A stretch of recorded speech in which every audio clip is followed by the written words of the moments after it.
A man is capable of being as feminine as he wishes to be in terms of his thought, in terms of his emotion, when he wishes to be. Similarly, a woman is as capable as a man to be as masculine as she wishes when the situation demands or when such actions are needed. If feminine has to find the right place in the world, we need to create a balanced society where finer aspects of life are as important as survival. Wonderful to see a young woman in the forces being posted on the border, pride moment. In the making of life, in the very nature in which we are, there is something called as masculine and feminine. Unfortunately, we have created a world where our idea of success and well-being is overwhelmingly masculine. You must understand, I'm not talking about male and female, I'm talking about masculine and feminine. A man is capable of being as feminine as he wishes to be in terms of his thought, in terms of his emotion, when he wishes to be. Similarly, a woman is as capable as a man to be as masculine as she wishes when the situation demands or when such actions are needed. Right now, we have created education systems which are purely masculine, which is producing women also. Whether you like it or not, unfortunately, the idea of success has become masculine.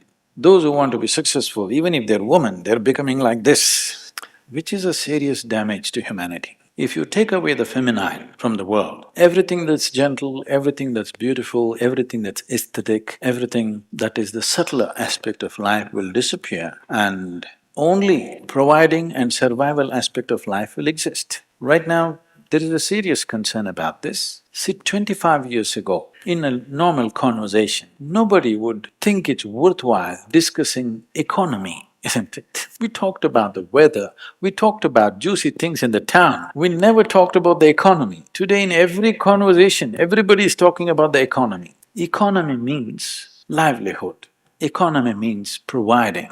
This is purely masculine in nature. I'm not saying women cannot provide, I'm not meaning men and women, I'm talking about masculine and feminine. If you make the society so overwhelmingly masculine, you will obliterate the feminine. In this, everything that's gentle and beautiful will vanish, even in a woman. According to Sadhguru, traditionally, Indian culture used to consider feminine as important as the masculine, if not more. Only because of repetitive invasions, the situation in the society has changed over the centuries. The first thing that invaders laid their hands upon was your wife and your daughter. So we started confining them to the house for safety reasons. What was done for safety became a standard practice after some time. Now that India is free nation, it is time for us to relook at that. This does not mean we should imitate the West in either making women as masculine as we can or making them like Barbie dolls. Unfortunately, frivolousness and fancifulness are deemed feminine.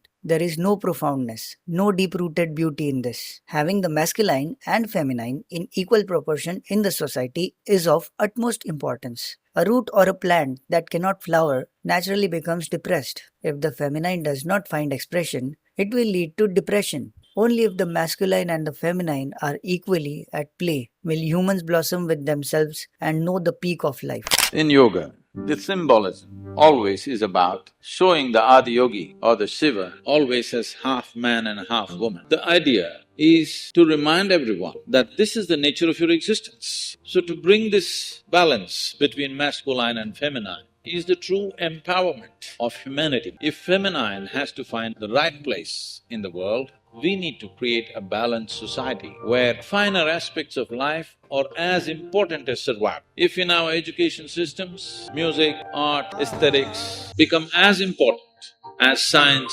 mathematics and technology, only then feminine will find expression in a society. It is time to turn this around. So we've come to a place where technology has created a physical space where men and women can participate in equal measure. In many ways, everywhere in the world, economy is going to be the main factor in people's lives. It's very important that the women of the world participate in this process to create a gentler economy. An economy which is not brutal. It is very important in business leadership, in the boardrooms of this nation and in the world. There should be women who are feminine, not women who are trying to act more masculine than men. Women who genuinely have something feminine alive in them, and also men who are not ashamed of being feminine when they need to be. This balance has to be brought forth in a society. It is only in this balance there is empowerment. What you call as a flower is a fragile expression of a sturdier plant. But without the flower, the plant would mean nothing. So what we call as feminine is a more fragile expression of who we are, but without it, we would be nothing. Namaskaram everyone. So we have an upcoming Ladakh yoga retreat. It is yoga and sightseeing. The module that we will be taking up is the Yogasanas module. It is a very subtle and powerful yoga module, and this comes from a 15,000-year-old science. This has transformed my life completely, and I can't wait for these tools to get to you. So please do join us. I look forward. See you soon.